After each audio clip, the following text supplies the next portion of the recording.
ये फ्रिज में कटी हुई मिलती हो तो मेरा दिल रोता है, मेरी आंखें रोती हैं। ये एक्चुअली में ये मुगले आजम के ठरके आजम बन चुके हैं। ये बाबर आजम के जाहिल आजम बन चुके हैं। यस अलूना का अन शहर हराम कातिलिन फी है कुल कातिलुन फीहा कबीरुन। ये भी कह रहे हैं कि जो इस्लाम को डिसअप्रूव करे काट दो उसको, तो हलाला करना पड़ेगा। अब परिवार तो चढ़ेगा हलाला करवाने के लिए। ओरिजिनली बेड पर कौन चढ़ेगा? ससुर साहब। हलाला का इंतजार मत करो मेरी बेटियां, आ जाओ इधर, सनातनी बनो और खूबसूरत सनातनी लड़के से शादी करवाऊंगी। 7 वचन 7 फेरा 7 जन्म का साथ करवाऊंगी, हनीमून पर भी भेजवाऊंगी। तो इतनी हिम्मत कैसे आती है? वो कहते हैं कि 15 मिनट का बयान सबको सुना होगा आपने कि 15 मिनट दे दें, पुलिस हटा दें। इतनी हिम्मत इन लोगों में कैसे आती है नाज़िर? अगर पूरे भारत का 80% हिंदू उतर जाए रोड पर और कहे आजा देख लेते हैं, मुझे लगता है 15 मिनट की जरूरत ही नहीं है। 5 सेकंड ब्लैकआउट कीजिए, दोनों भाई साफ। असदुद्दीन अवैसी इतना बड़ा चोर चुट्टा है, इतना बड़ा बेहुदा बदतमीज है और इतना बड़ा ये आवारा है। आवारा अब्दुल्ला मैं इसको बोलती हूँ, मुंह पे बोलती हूँ। हैदराबाद में 4 मीनार पे मैंने सभा में बोला था। अच्छा, वहाँ पे भी उनको 72 वर्जिन हूरें चाहिए और यहाँ पे भी वो 4 शादियां कर सकते हैं, ऐसा वो बोलते हैं। हमारे में 11 है जायज। 11 45 से 6 साल तक का। 45 से स्टार्ट होता है, 6 साल पर अंत होता है। अभी यूसीसी का विरोध क्यों कर रहे हैं सारे आलिम दीन? क्योंकि यूसीसी में उनकी ठरकबाजी नहीं कंप्लीट हो। ये मैंने पहली बार सुना। मैं तो 4 का सुनता था कि 11 शादियां जायज अपना राज चलाना चाहते हैं। मुसलमान भी मिट्टी के पुतले के सामने जन्नत के फरिश्ते अल्लाह सुभान के कहने पर मिट्टी के पुतले के सामने सजदा कर चुके हैं। सिर्फ ये नहीं है, पूरा का पूरा हिजाब खोल करके सामने आ जाएगा, जो पिछले 76 साल से हिंदुओं को बेवकूफ बनाया गया है। Hello and welcome to the raw podcast. और जो हमारी सीरीज चल रही है उसमें हम एक स्पेशल गेस्ट को लेके आए हैं। बीजेपी की नेता हैं, वायरल होती हैं अपने बयानों से और सुप्रीम कोर्ट लॉयर भी हैं। टाइम वेस्ट नहीं करते और मिलवाते हैं अपने एक बहुत ही स्पेशल गेस्ट से आज।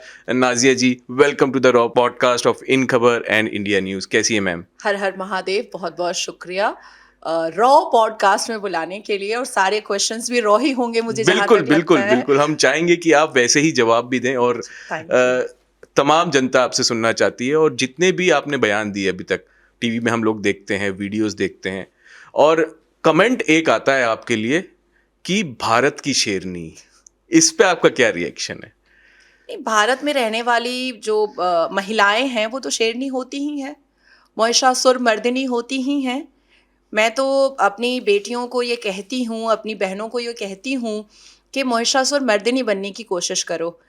ये फ्रिज में कटी हुई मिलती हो तो मेरा दिल रोता है, मेरी आंखें रोती हैं।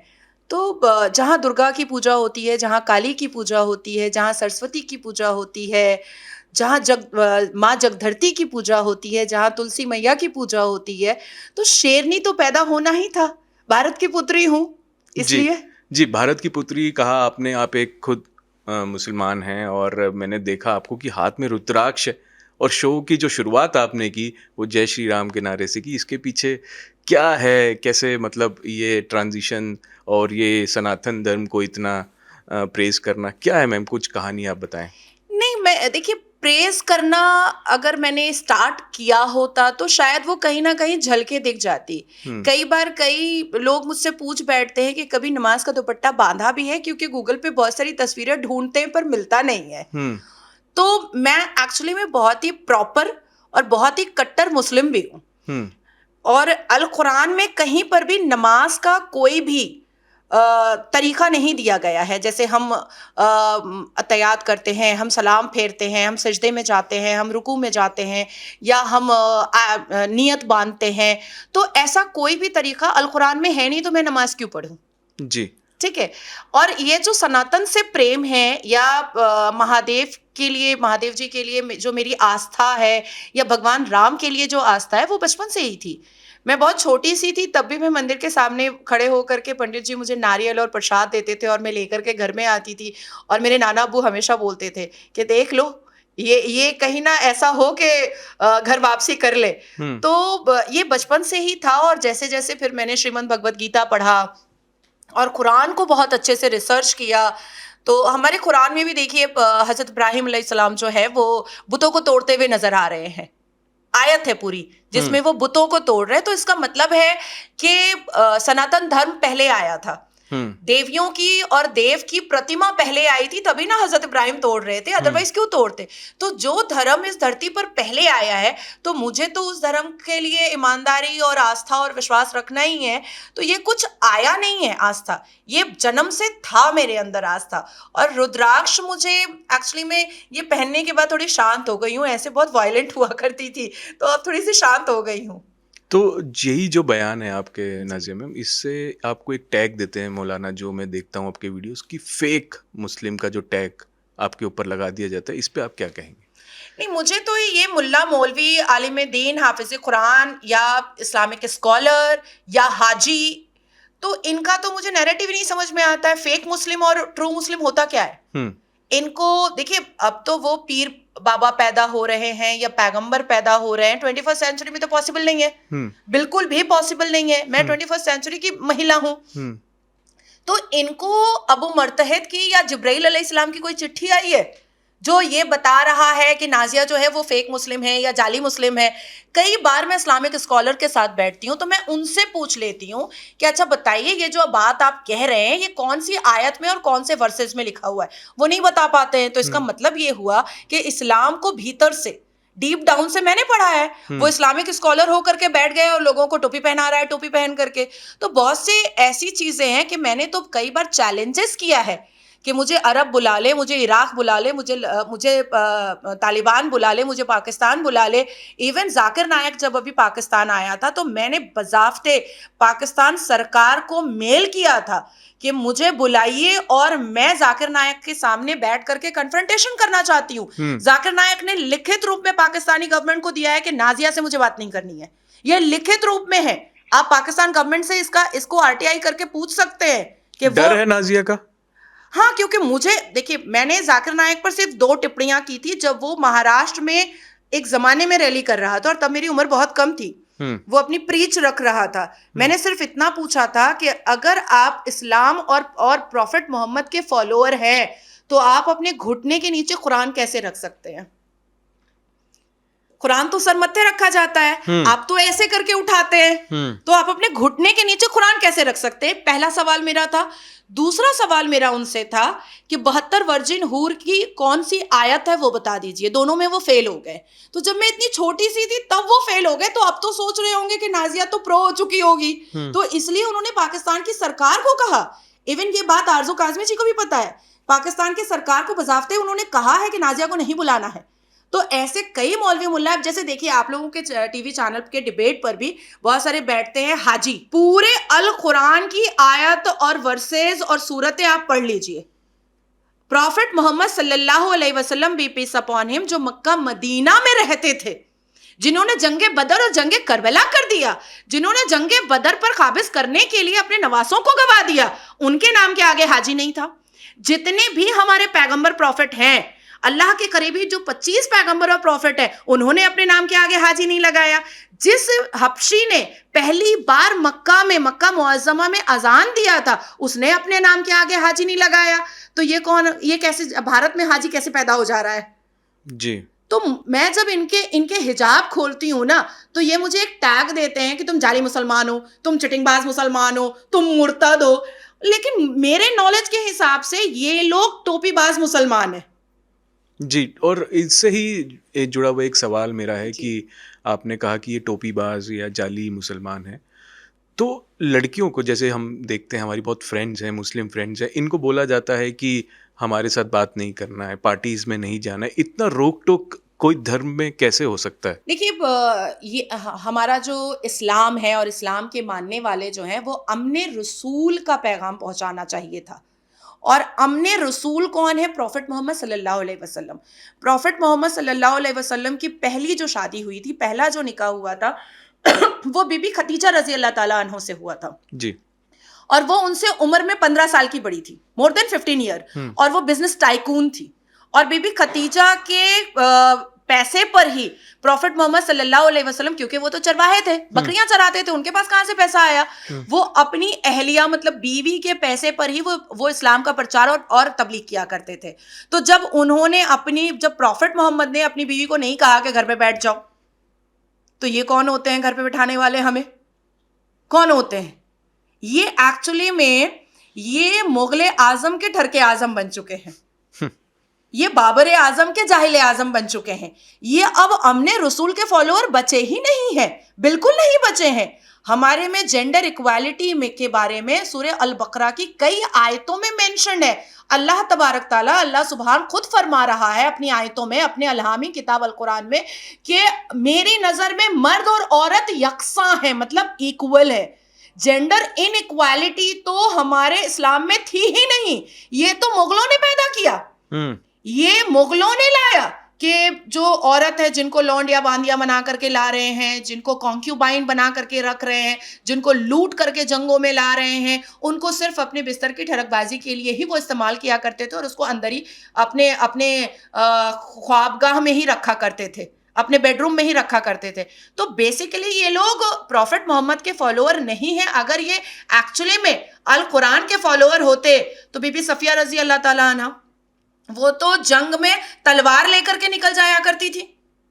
तो हम जब निकलते हैं कमाने के लिए, हम जब निकलते हैं शिक्षा पाने के लिए, हम जब निकलते हैं अपनी बातों को रखने के लिए, तो इनके पेट में दर्द हो जाता है। अब दूसरे इनकी स्ट्रैटेजी ये है कि हमारे मुस्लिम मर्दों से ज्यादा इंटेलिजेंट मुस्लिम खवातीन होती हैं, मुस्लिम मर्दों से ज्यादा क्रेडिबिलिटी और कैपेसिटी और इंटेलिजेंट पावर वो मुस्लिम बेटियों में ज्यादा होता है। इनको पता है कि इनको अगर हम बाहर निकलने देंगे ये दुनिया फतह कर लेंगी, और जब दुनिया फतह कर लेंगी तो ये बच्चा पैदा करने की मशीन कैसे बनेंगी, फिर हम 4-4 सेक्स टॉय एक बिस्तर पर कैसे रखेंगे, फिर हम हलाला कैसे करेंगे, फिर हम मस्यार कैसे करेंगे, फिर हम निकाह मुत्ताह कैसे करेंगे, फिर हम इन बेटियों को बेचेंगे कैसे, फिर हम age of puberty age of marriage कैसे बोलेंगे। अगर सारी मुसलमान बेटियां शिक्षित हो जाती हैं तो ये तो इनके ऊपर कॉन्फ्लिक्ट खड़ा कर देंगी कि भाई तुम हमें क्यों इस्तेमाल कर रहे हो इस्लाम के जस्टिफिकेशन पर, जो है नहीं इस्लाम में, तुम उसको क्रिएट क्यों कर रहे हो मुगल आजम को फॉलो कर करके। तो ये रीजन है हम लोगों को कंट्रोल में रखने का, ताकि इनकी अश्लीलता का नंगा नाच चलता रहे। बट ये अभी भी होता है हमारे देश में, जैसे आपने हलाला का नाम लिया, ये अभी भी प्रचलित है, ये अभी भी होता है। और जिस तरीके से आपने आवाज़ उठाई, ये बाकी मुस्लिम महिलाएं हैं, ये क्यों नहीं आवाज़ उठाती? जैसे मैं एक उदाहरण दूं, इस झारखंड में एक आदम सेना, जो आपने सुना होगा, अभी बहुत ट्रेंड करने लगी है, जिसमें उन्होंने एक फतवे जारी कर दिए कि अगर आप हिंदू पुरुष से बात करेंगी तो आपके ऊपर जुल्म होगा।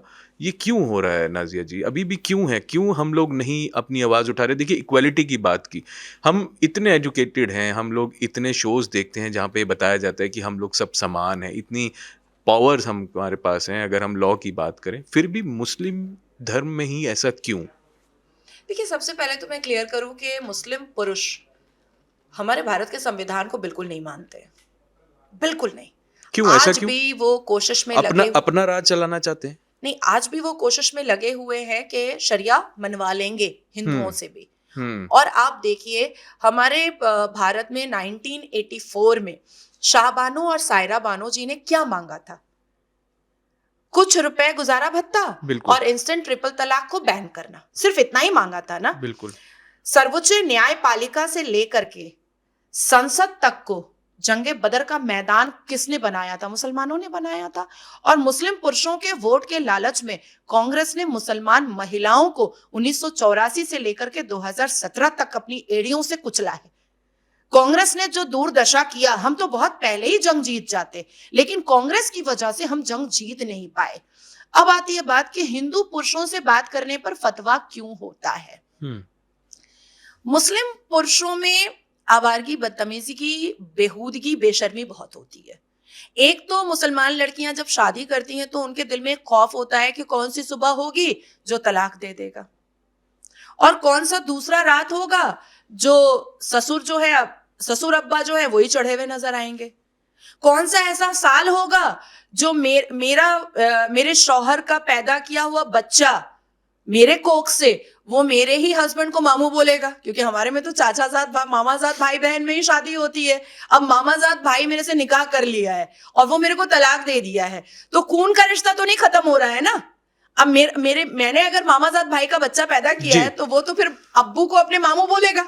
और फिर अगर उसको फील हो जाता है कि नहीं गलत कर दिया, नाजिया बहुत अच्छी लड़की थी, मेरे को इसके साथ दोबारा रहना है, तो हलाला करना पड़ेगा। अब परिवार तो चढ़ेगा हलाला करवाने के लिए। ओरिजिनली बेड पर कौन चढ़ेगा? ससुर साहब। तो इन सारी गंदगियों को जैसे जैसे हम लोग प्रखर होकर के सामने ला रहे हैं, वैसे वैसे मुसलमान बेटियों के दिल में ना घृणा पैदा हो रही है, घिन कर रही है वो। और मैंने तो ऐलानिया कर्नाटका में कहा है, रोहिणी में कहा है, हैदराबाद में मंच में कहा है, उसके बाद झारखंड जो इलेक्शन में मैं गई हुई थी मैंने वहां कहा है, महाराष्ट्र में मैंने कहा है, महाबलेश्वर में कहा है, पुणे में कहा है कि जैसे ही मुस्लिम पुरुष मुस्लिम बेटियों को तलाक दें, हलाला का इंतजार मत करो मेरी बेटियां, आ जाओ इधर, सनातनी बनो और खूबसूरत सनातनी लड़के से शादी करवाऊंगी, 7 वचन 7 फेरा 7 जन्म का साथ करवाऊंगी, हनीमून पर भी भेजवाऊंगी। अब सारे मुल्ला परेशान हो गए। अच्छा, भारत के मुल्लाओं को यह भी परेशानी है कि भाई इसके ऊपर अरब से फतवा क्यों नहीं आ रहा है, अब तक इसकी जुबान बंद क्यों नहीं की जा रही है। ये मेरा अगला सवाल यही था कि थ्रेट तो आए होंगे। नहीं, थ्रेट मुझे यही तो मेरे लिए बहुत ब्लेसिंग है, भगवान राम की कृपा है कि मैंने तो अभी आबू धाबी और दुबई में जाकर के अपनी बातें रखी हैं।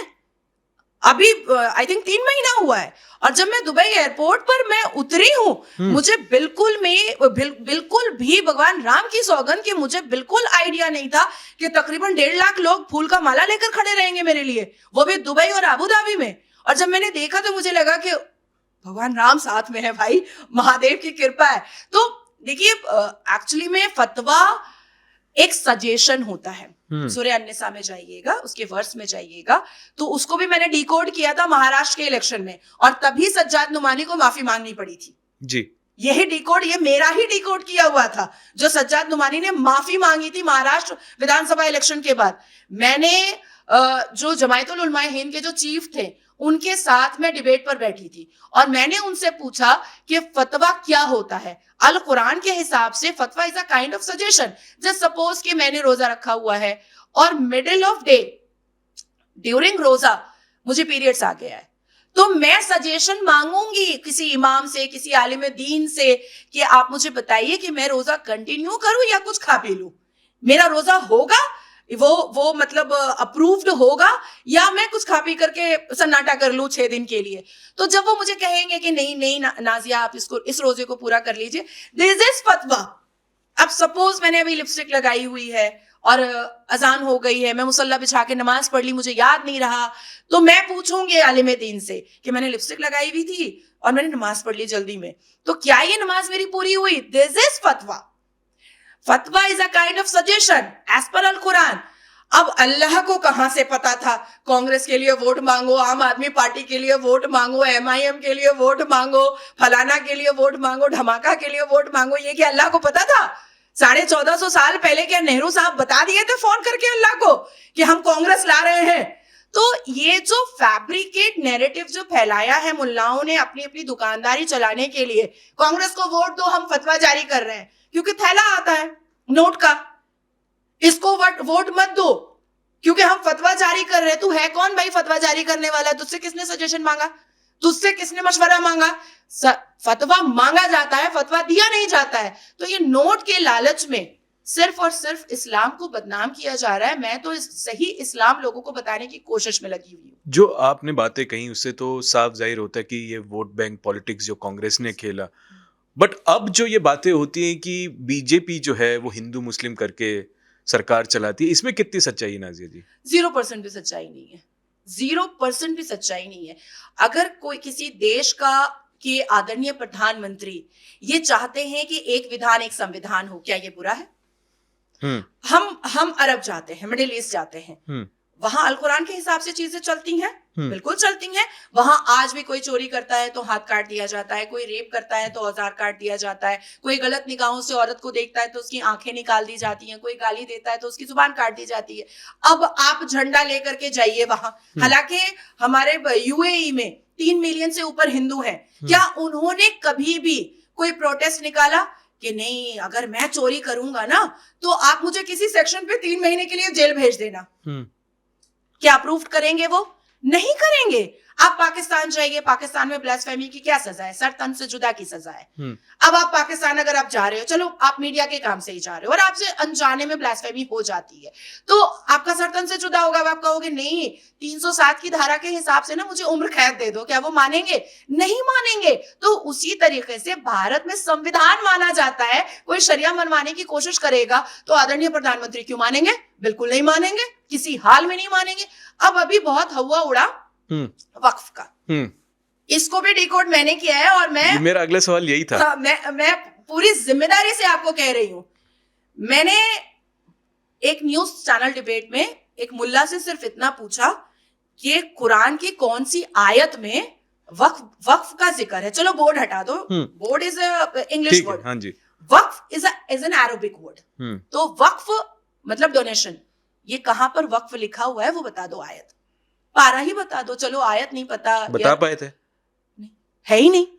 अल कुरान में लेकर आई हूं इसीलिए ताकि कोई मुझे काउंटर करे तो मैं कर सकूं। मैं इसलिए अल कुरान लेकर आई हूं साथ में, और पूरी जो बायोग्राफी ऑफ प्रॉफिट मोहम्मद है वो भी मैं लेकर आई हूं साथ में। तो पूरे अल कुरान के 30 पारा में, अरबा में, निस्फ में, सलासा में, वर्सेस में, सूरतों में, आयतों में कहीं पर वक्फ के बारे में कोई जिक्र ही नहीं है। उसके बाद मैंने उन मौलाना साहब से ये भी पूछा कि चलो ठीक है संविधान में बता दो किस चैप्टर में है, किस आर्टिकल में है, किस सबसेक्शन में है, क्योंकि है ही नहीं हमारे संविधान में भी।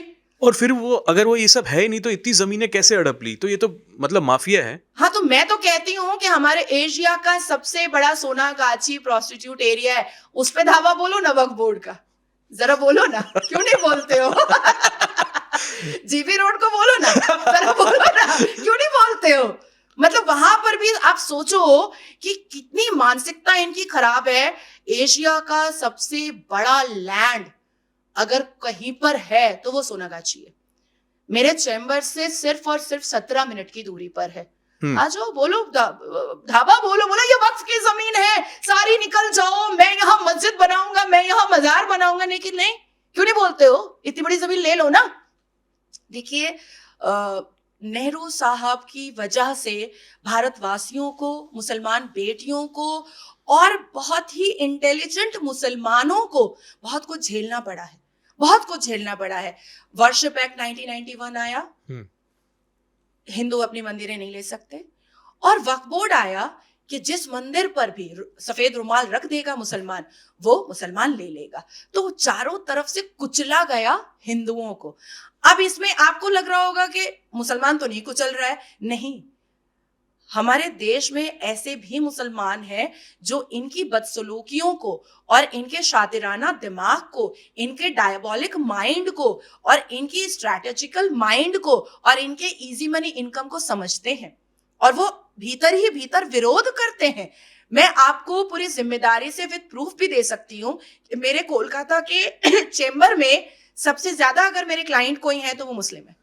अच्छा जी। इवन अभी एक पॉडकास्ट के लिए दिल्ली से ही एक लड़की गई थी कोलकाता में, 4 दिन कोलकाता में थी, और वो देख करके दंग हो गई। उसने कई विजुअल्स लिए, सारे दाढ़ी वाले आ रहे हैं आपके पास, सारे दाढ़ी वाले आ रहे हैं आपके पास, सारी हिजाब वाली आ रही है आपके पास। मैंने कहा उनको पता है कि उनका दर्द मैं ही समझ सकती हूँ, वो जानती हैं कि उनको इंसाफ मैं ही दिला सकती हूँ, इसलिए वो मेरे पास आते हैं। तो लोग हैं, बस मुखर हो करके सामने नहीं आते हैं, क्योंकि फिर ये रजाकार फौज का आखिरी सिपा सालार जो पाकिस्तानी मुखबिर है असदुद्दीन अवैसी, उस पे मैं आऊंगा। उन्होंने थ्रेट भी दिया कि अगर वक्फ को हटाया तो उन्होंने बोला कि 80-90 दशक हो सकता है, कुछ आप देख सकते हैं, मतलब मैं वो वर्ड यूज नहीं करना चाहता, पर उन्होंने थ्रेट दिया है कि अगर वक्फ हटा तो कुछ भी हो सकता है। जंगे बदर बनाएगा, सबका सर तन से जुदा करेगा, क्या करेगा? सबकी बहू बेटियों का रेप करेगा, काफिर बोल बोल करके, जो हिजबुत तहरीक, जमाते इस्लामी और जैशे मोहम्मद करता है, जैश ए मोहम्मद का मतलब क्या होता है? मोहम्मद की सेना। हिफाजतुल इस्लाम का मतलब क्या होता है? इस्लाम की हिफाजत करने वाला। हरकतुल इस्लाम का मतलब क्या होता है? इस्लाम की हरकतों पर चलने वाला। जमात इस्लामी का मतलब क्या होता है? इस्लाम की जमात वाला। और ये लोग क्या कर रहे हैं? ये लोग रेप करते हैं, ये लोग बम मारते हैं, ये लोग लौंडिया बांदिया बनाते हैं, ये लोग चरस कोकीन का धंधा करते हैं, ये लोग बिल्डिंगें तोड़ देते हैं, ये लोग अपनी भी जान 72 वर्जिन हूरों के लिए देते हैं और मासूमों की भी जान ले लेते हैं। तो ये है मोहम्मद की सेना। यही कहा है प्रॉफिट मोहम्मद ने कि रेप करो? ये कब कह दिया प्रॉफिट मोहम्मद ने? ये तो कभी नहीं कहा।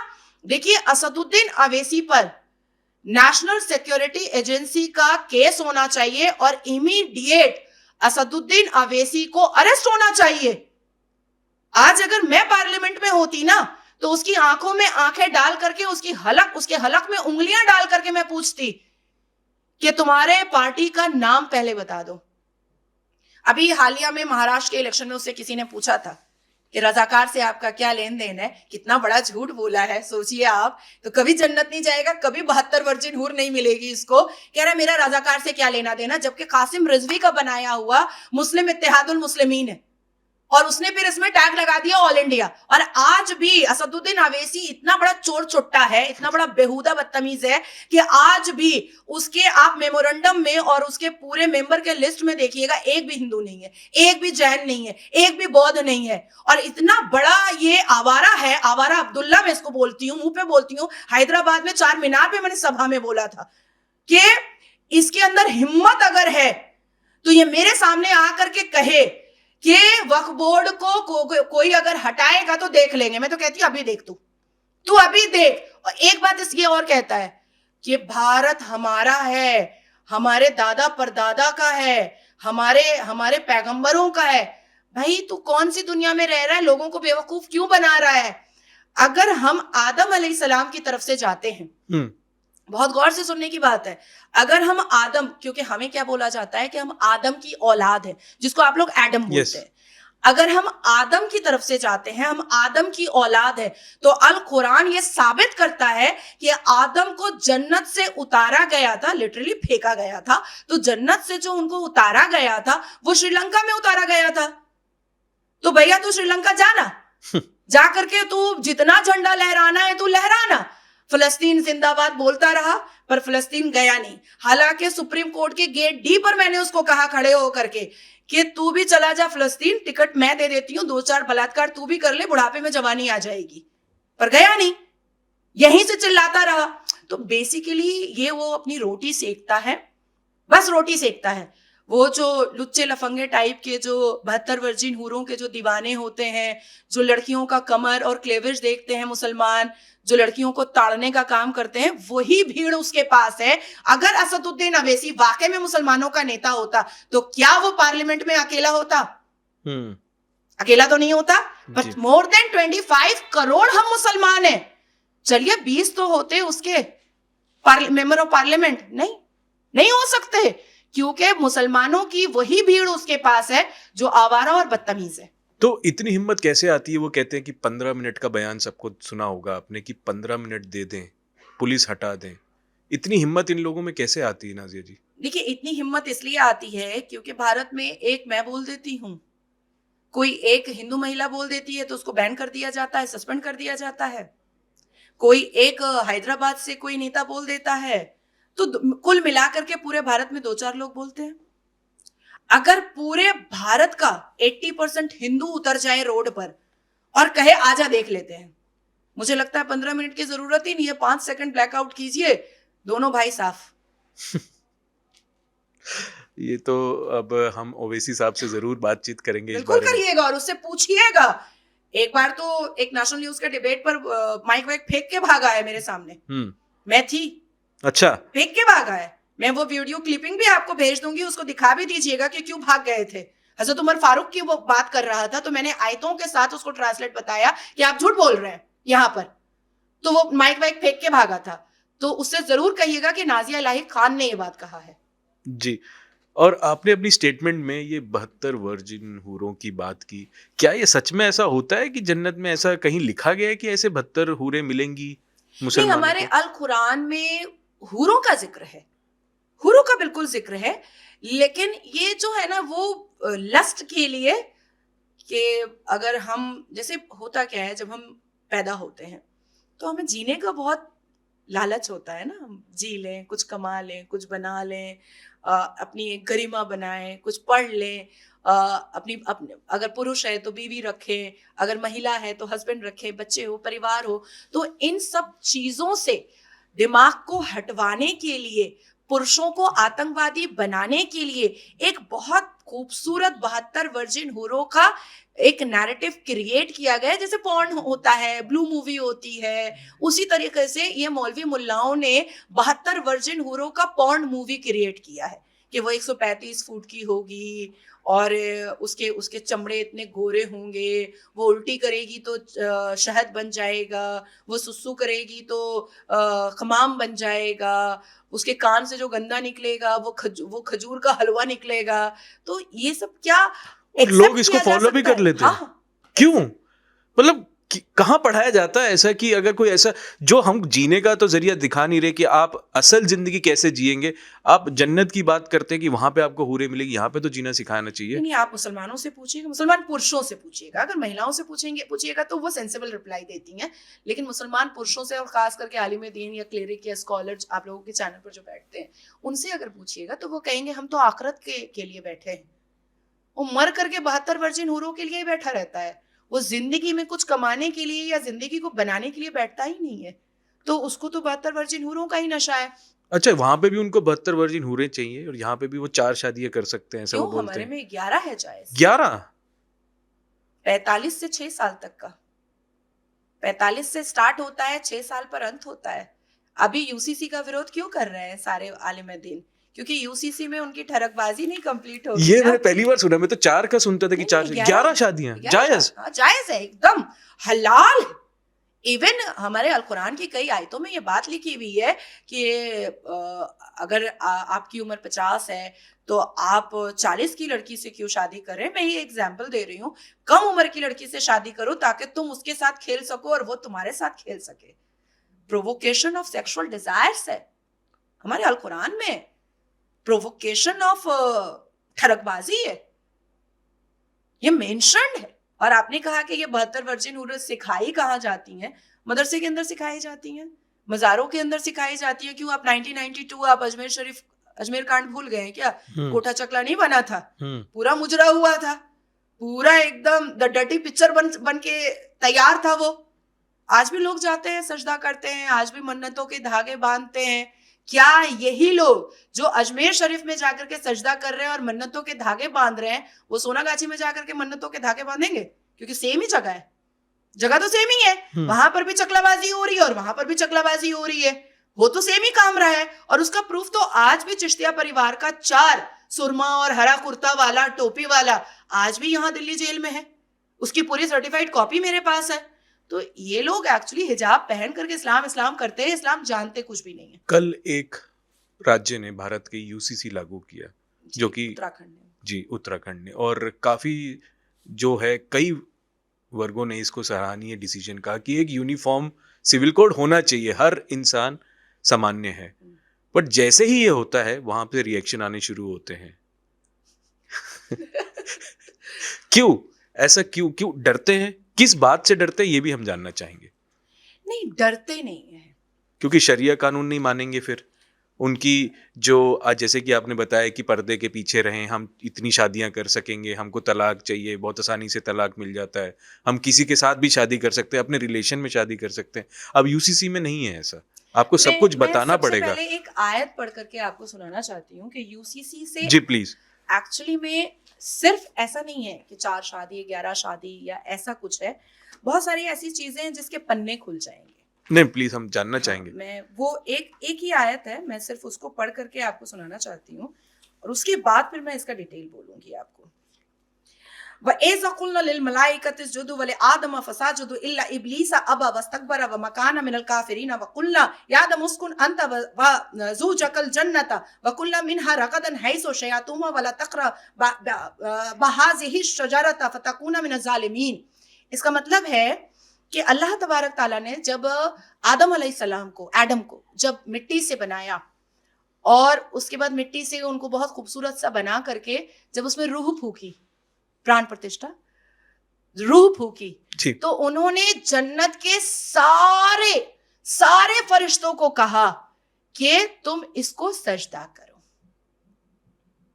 ठीक है, एक विधान, एक संविधान, एक ही संविधान सबके लिए। ये खुल जाएगा इनका कि मुसलमान भी बुत परस्त है। अच्छा, इसलिए मैंने आपको ये आयत पढ़ करके सुनाई। मुसलमान भी बुत परस्त हैं और मुसलमान भी मिट्टी के पुतले के सामने जन्नत के फरिश्ते अल्लाह सुभान के कहने पर मिट्टी के पुतले के सामने सजदा कर चुके हैं। अच्छा, आपके यहाँ प्राण प्रतिष्ठा होती है जी, हमारे यहाँ अल्लाह ने रूह फूका था मिट्टी के पुतले पर। तो ये सारे भेद खुलेंगे। इसके बाद मैं आपको एक और आयत सिर्फ सुनाऊंगी सूरे मरियम का, जी, जो भी आप लोग, जो बहुत जरूरी है सुनना। ये सूरे अल-अंबिया, सूरे मरियम में भी जाइएगा तो मिलेगा।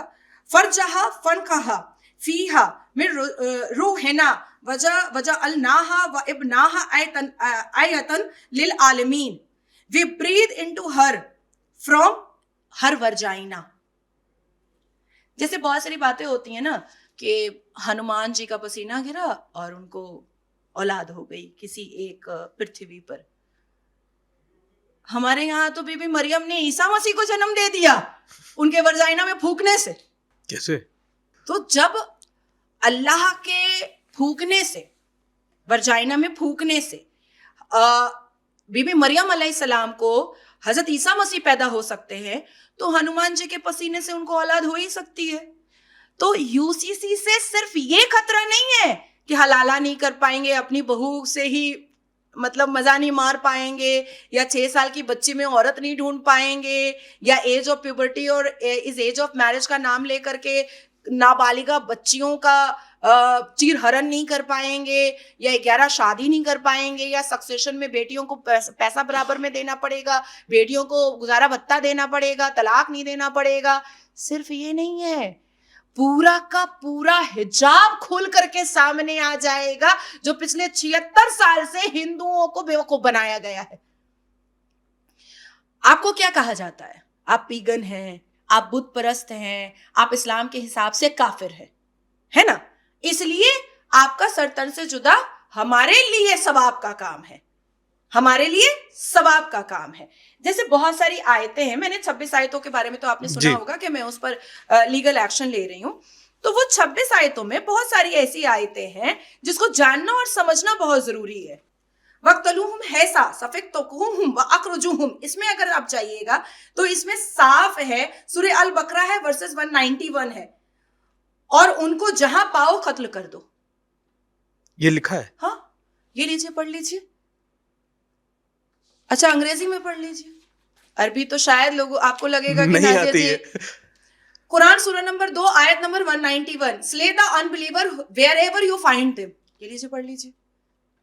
मैं वर्सेस के हिसाब से और कुरान के पारा के साथ बता रही हूँ। उसके बाद है कुरान सूरा नंबर 3 आयत number 28, Muslim must not take the infidels as friend.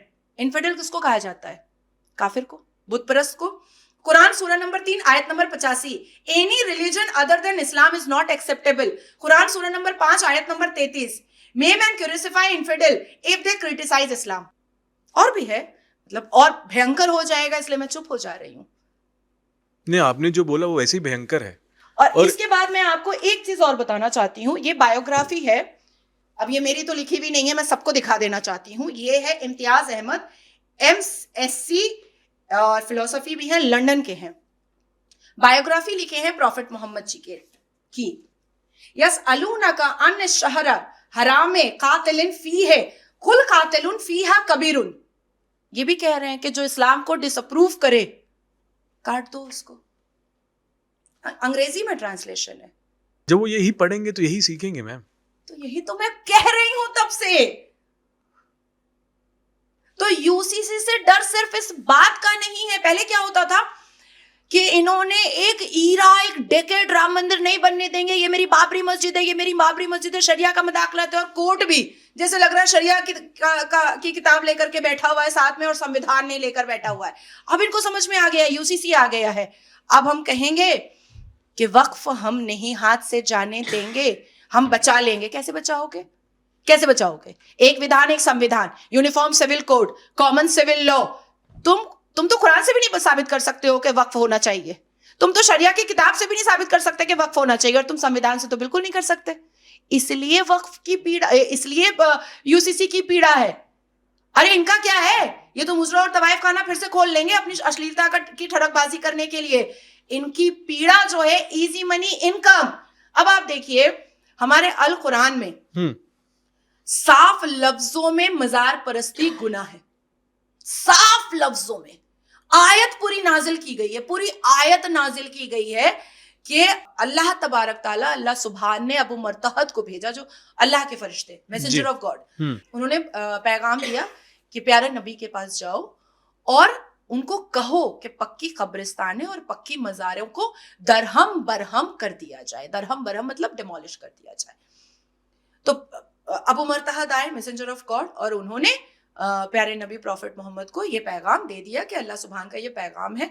Profit Mohammad सल्लल्लाहु अलैहि वसल्लम ने दूसरी आयत नाजिल की कि मेरी उम्मते रसूल, मेरी उम्मह, मेरे अशरफुल मखलूकात, मेरे मोमिन और मोमिनात जो मुझे मानते हैं, जो मुझे फॉलो करते हैं, वो कभी भी मजार परस्ती नहीं करेंगे।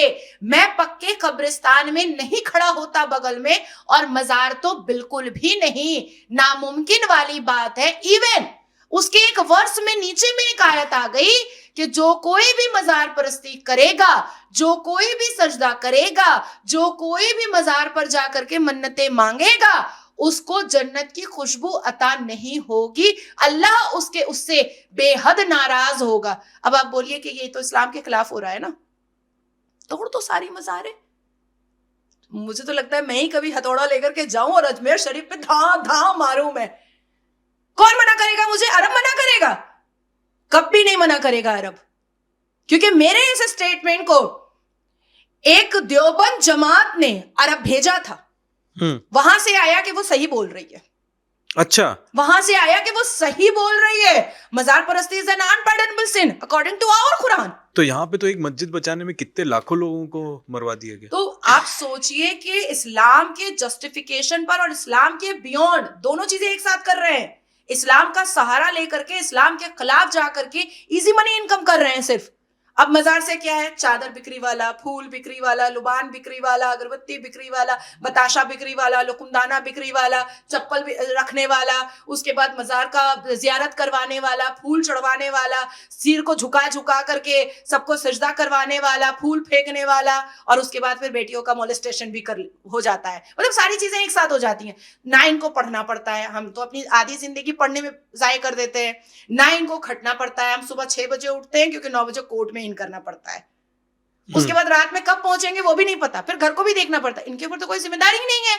ये सज सवर करके हरा कुर्ता पहन करके जालीदार टोपी पहनता है, आंख में सुरमा लगाता है, सबके मुंह में कालिक मारता है, सबको टोपी पहनाता है, और आराम से एक एक दिन में 2-2 लाख रुपए कमा करके आता है। क्या इसका इनकम टैक्स दे रहा है? दे रहा है क्या इसका इनकम टैक्स? क्या चीज का इनकम टैक्स दे रहा है? अगरबत्ती कितना बेचा, कितना भीख मांगा, एक एक चादरें अजमेर शरीफ में। आपको पता है मैं नकाब पहन के अजमेर शरीफ भी जा चुकी हूँ। अच्छा जी, मेरे पास फोटो भी है उसकी, और जानबूझ करके ऐसे उठा करके मैंने तस्वीर ली ताकि मैं प्रूफ कर सकूं कि मैं ही हूं। लोग ये ना कह दे कि कोई और है ये दिखा रही है। मैं सारे प्रूफ रखती हूँ। मैं अजमेर शरीफ गई थी तो मैंने कहा मुझे जियारत करनी है। हाँ। तो उन्होंने कहा कि बाजी 5,000 की चादर से स्टार्ट होता है, 8,000, 10,000, 11,000, 15,000, 18,000। एक काम करे बाजी, बड़ी सी मन्नत मांग ले और एक चांदी का गेट लगवा दे। मैंने कहा कितना आता है भैया चांदी के गेट में? ज्यादा नहीं आता बाजी, 8 लाख रुपए के चांदी के गेट आते हैं, आपकी मन्नत पूरी हो जाएगी। अब आप सोचो, क्या आप 1 सेकंड में 8 लाख रुपए कमा सकते हैं? वो कमा रहे हैं। अजमेर शरीफ के मुजाबिरों के पास रेंज रोवर है, मर्सिडीज है, कैन यू इमेजिन? और टैक्स नील बट्टा सन्नाटा। हमारे देश के इनकम टैक्स ऑफिसर को तो मुझे हंसी आती है उनके ऊपर। हमारे पास तो दौड़े दौड़े चले आते हैं, आपके पास तो दौड़े दौड़े चले आते हैं। अगर हमें ITR सबमिट करने में 10 दिन का लेट हो जाए तो 500 कॉल आता है, नोटिस आता है, भैया जरा अजमेर शरीफ घुस जाओ, जरा शाहीन बाग घुस जाओ, जरा ओखला घुस जाओ, जरा चार मीनार घुस जाओ, जरा जामा मस्जिद घुस जाओ, देखो कितना कमा रहे हैं वो, देखो तो कम से कम। जैसे मैं अपनी आइडेंटिफिकेशन छुपा करके इतनी सारी चीजें मैं प्रोक्योर कर सकती हूँ, इतने सारे प्रूफ मैं प्रोक्योर कर सकती हूँ, तो क्या इनकम टैक्स ऑफिसर नहीं कर सकते हैं? वो तो और भी अच्छे तरीके से कर सकते हैं। वो तो ऐसी पूरी एक टीम हायर कर सकते हैं कि चलो आज यहां जाओ, चलो आज वहां जाओ और हाथ पकड़ो, रंगे हाथ रेड करो, लेकिन नहीं करते हैं। तो ये इजी मनी इनकम है, दैट्स इट। इसीलिए डरा रहे हैं यूसीसी से, नहीं यूसीसी नहीं आएगा, नहीं यूसीसी नहीं आएगा। एक तो उनका अश्लीलता हो ही रहा है हैम्पर, साथ साथ में अब सोचिए मौलाना जो है वो अपना 10 का डिग्री लेकर के खड़ा होगा नौकरी की लाइन में, उसको पढ़ना पड़ेगा, उसको कमाना पड़ेगा, और यहाँ तो मस्त एकदम इतर वितर लगा करके फूल बेच करके 4-4 लाख रुपए कमाए जा रहे हैं। तो यूसीसी इनके लिए दिक्कत सिर्फ 4 शादी के लिए या निकाह मुत्ता के लिए या 6 साल की बच्ची से निकाह करने के लिए नहीं है। इनको हमारी तरह एक कामकाजू बना देगा यूसीसी, एक मुकम्मल इंसान बना देगा, इसलिए ये खिलाफ तो है। पूरे देश में क्यों नहीं लागू कर पा रहे? अभी तो हमारी सेंटर में बीजेपी की सरकार है, क्यों हमको इतनी देरी हो रही है? कम से कम बीजेपी शासित देशों में तो जो राज्य हैं वहां पे तो लागू हो सकता था यूसीसी। नहीं, देखिए कोई भी इतना बड़ा निर्णय ऐसे नहीं लिया जाता है। क्या वजह है? आदरणीय प्रधानमंत्री को क्या आप इंदिरा गांधी समझ रहे हैं कि एक अर्ली मॉर्निंग उठे और मेरी सरकार गिरने वाली है तो चलो इमरजेंसी लागू कर दे? नहीं, हर एक दशा और दिशा को देखा जाएगा, हर एक मौजू को परखा और समझा जाएगा, हर एक सिचुएशन को तोला और मोला जाएगा, और तब जाकर के होगा। और मुझे लगता है कि ये बहुत खूबसूरत निर्णय है, क्योंकि देखिए डिक्टेटरशिप इंदिरा गांधी के जमाने में था, डिक्टेटरशिप आदरणीय प्रधानमंत्री श्री नरेंद्र दामोदर दास मोदी जी के जमाने में कभी नहीं हो सकता। वो इंसान ऐसा है जो मजदूरों के साथ चेयर हटा करके जमीन पे बैठता है। तो अचानक से यूसीसी पूरे देश पर लागू करने का मतलब, ठीक है, उत्तराखंड पे पुष्कर धामी जी को ऐसा लगा कि वो लागू कर सकते हैं, उनकी ड्राफ्टिंग कंप्लीट हो गई, उनको ऐसा लगा कि हाँ वो संभाल सकते हैं, पूरे देश पे लागू करने का अभी सिचुएशन तो ठीक नहीं है। जिस दिन आदरणीय प्रधानमंत्री को लगेगा एकदम 8 बजे आ जाएंगे और आकर के कह देंगे कि कल सुबह 8 बजे से पूरे देश में यूसीसी लागू हो गया। अच्छा, वक्फ ने जो इतनी सारी जमीनें हमसे हड़पी हैं, इस पे भी इतना संशोधन क्यों, इतने डिस्कशंस क्यों हो रहे हैं, जब हमको पता है कि जैसे कि आपने बताया कि बहुत इलीगल है ये मामला, जो कि कुरान में आपने कहा वहां पे भी मेंशन नहीं, तो इसमें इतने संशोधन क्यों किए जा रहे हैं? नहीं, देखिए मैंने तो कई बार कहा है कि वक्फ में किसी भी अमेंडमेंट की जरूरत नहीं है, बल्कि वैनिश और इरेज करने की जरूरत है। लेकिन होता क्या कि उठते किरण रिजिजू जी और कहते कि वक्फ जो है आज से खत्म हो गया, वो भी डिक्टेटरशिप में आ जाता, वो भी आ जाता डिक्टेटरशिप में। इट्स बेस्ट ना कि कन्फ्रंटेशन हो गया, डिस्कशन हो गया, आप अपने प्रूफ दे दो, आप अपनी सारी चीजें दे दो। और देखिए मुसलमान पक्षों ने कितनी गलतियां करी, एक QR कोड निकाल दिया, भोपू लेकर के निकल गया, पूरे गली गली में घूम रहा है कि सब कोई यहाँ पर वोट करो वोट करो, जिस वोट का कोई मान्यता ही नहीं था, जेपीसी में कोई मान्यता नहीं था। फिर बच्चों को सिखाया मुल्लों ने उटंगा पैजामा पहन करके कि हमारे कब्रिस्तान छिन जाएंगे, हमारी मस्जिदें छिन जाएंगी, हमारा वो छिन जाएगा, हमारा फलाना छिन जाएगा। ऐसा कुछ था ही नहीं। तो कन्फ्रंटेशन से क्या हुआ कि चोर की दाढ़ी में तिनका समझ में आ गया ना, क्योंकि वो तो अपने आप को प्रूफ ही नहीं कर पा रहे। और अब जब हम कह रहे हैं कि चलो हम वैनिश कर देते हैं, बचाओगे कैसे? अब आती है एक बहुत इंपॉर्टेंट बात कि ब्रिटिश जिन्ना और नेहरू ने मिलकर के वक्फ को बनाया था पसमानदा मुसलमानों के रिफॉर्मेशन के लिए, ठीक है।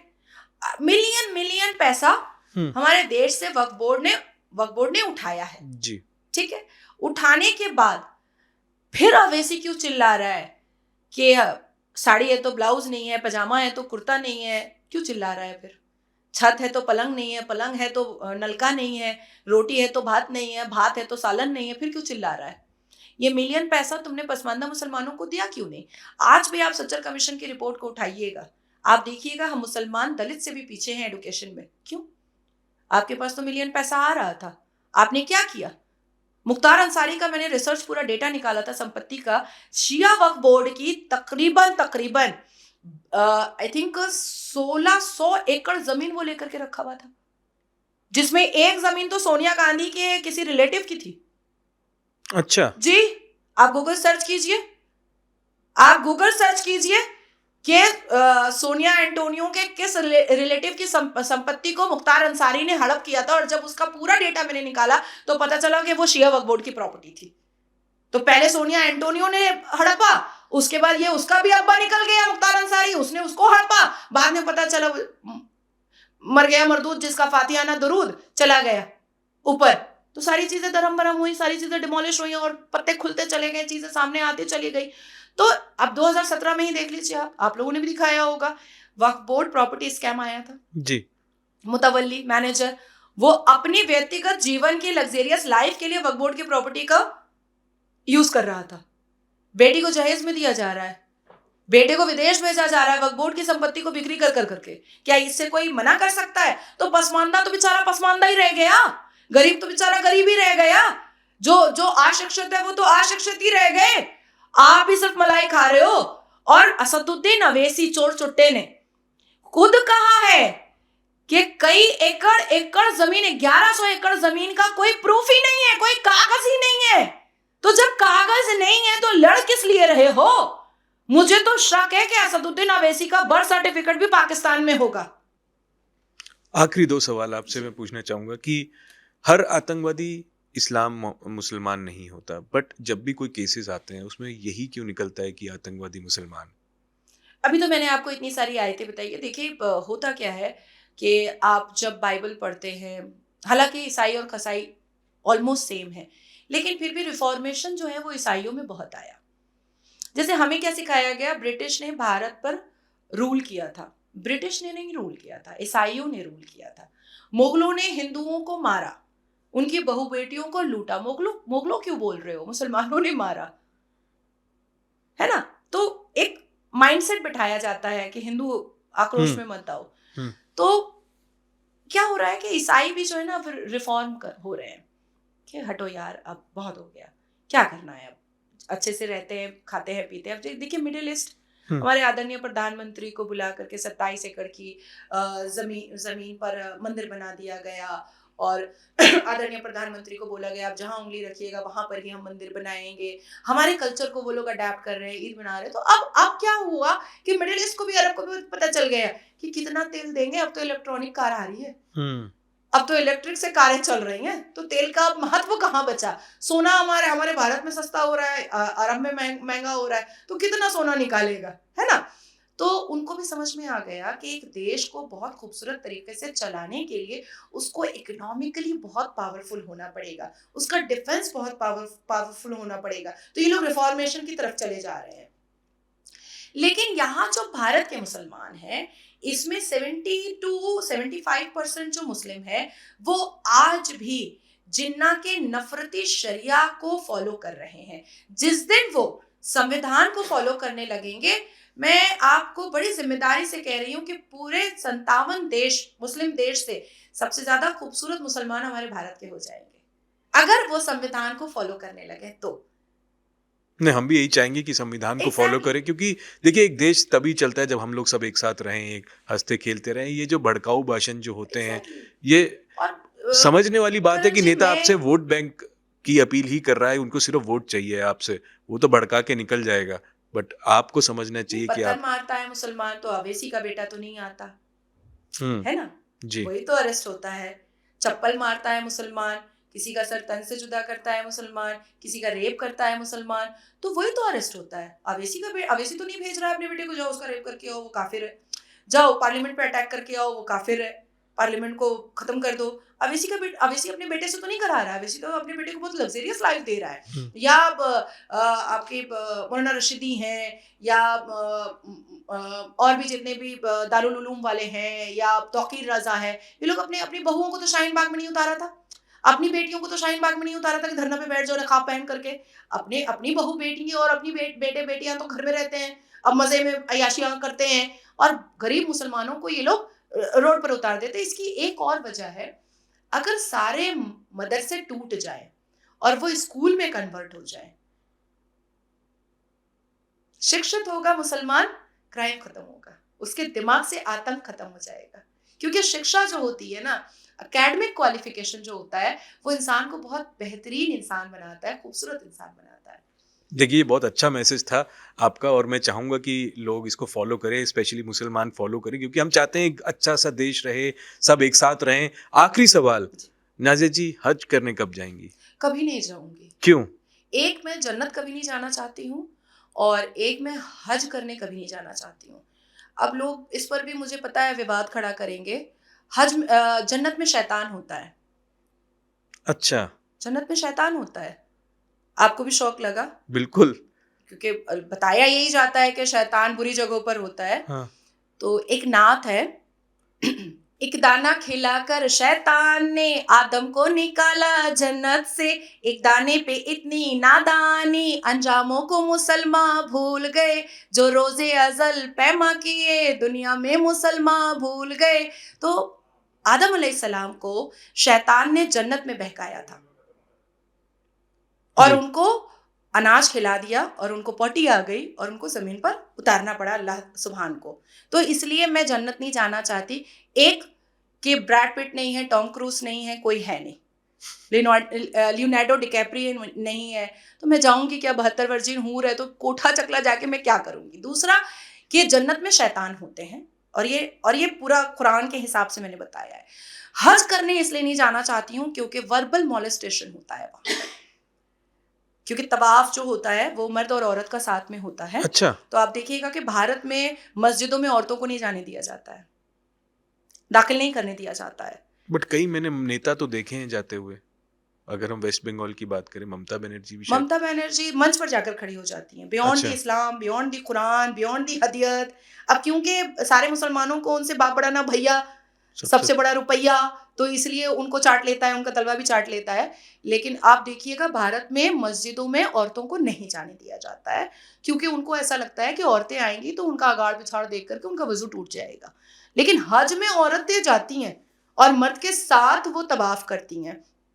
तो उस तवाफ में आप गूगल में सर्च कीजिएगा, कई इस्लामिक स्कॉलर हैं, ब्रिटेन की हैं, खुद अरब की हैं, इजिप्ट की हैं, पाकिस्तान की हैं, जर्मनी की हैं, जो इस्लामिक स्कॉलर हैं, उन्होंने आर्टिकल लिखा है कि उनका मॉलेस्टेशन हुआ है। पूरे उजू को बहुत ही ब्रूटल तरीके से वर्बल मॉलेस्ट किया है मर्दों ने तवाफ के दौरान, हज के दौरान। तो इसलिए मुझे कोई शौक नहीं है, क्योंकि मैं हिंदुओं के बीच में इतने पाक तरीके से, इतने पवित्र तरीके से, इतने सुरक्षित तरीके से रहती हूँ, तो इसलिए कुंभ जा रही हूँ स्नान करने के लिए। अच्छा, कब जाएंगी? 9 फरवरी को मैं कुंभ पहुंच रही हूँ। 11 फरवरी मेरा जन्मदिन है, तो 11 फरवरी को मैं कुंभ में मतलब गंगा मैया का स्नान करूंगी, पवित्र करूंगी खुद को। तो ये थी नाज़िया जी, जिन्होंने आज खुल के हमसे बात की यूसीसी पे, वक्फ पे, और कई तमाम जो डाउट्स थे लोगों के, उस पे बात की। और हम यही चाहते हैं कि ये जो मुल्क है ये बहुत शांति से रहे और सब एक साथ रहें। यही मैसेज इस वीडियो के दौरान हम देना चाहते हैं। आपका कोई सवाल हो मैम से, आप पूछना चाहें तो कमेंट सेक्शन में हमसे ज़रूर पूछिएगा, ताकि हम नाज़िया जी के पास जाएं और पूछें कि ये कमेंट पे क्या आप रिप्लाई करेंगे। बाकी आप देखते रहिए द रॉ पॉडकास्ट, इन खबर और इंडिया न्यूज़ पे। Thank you.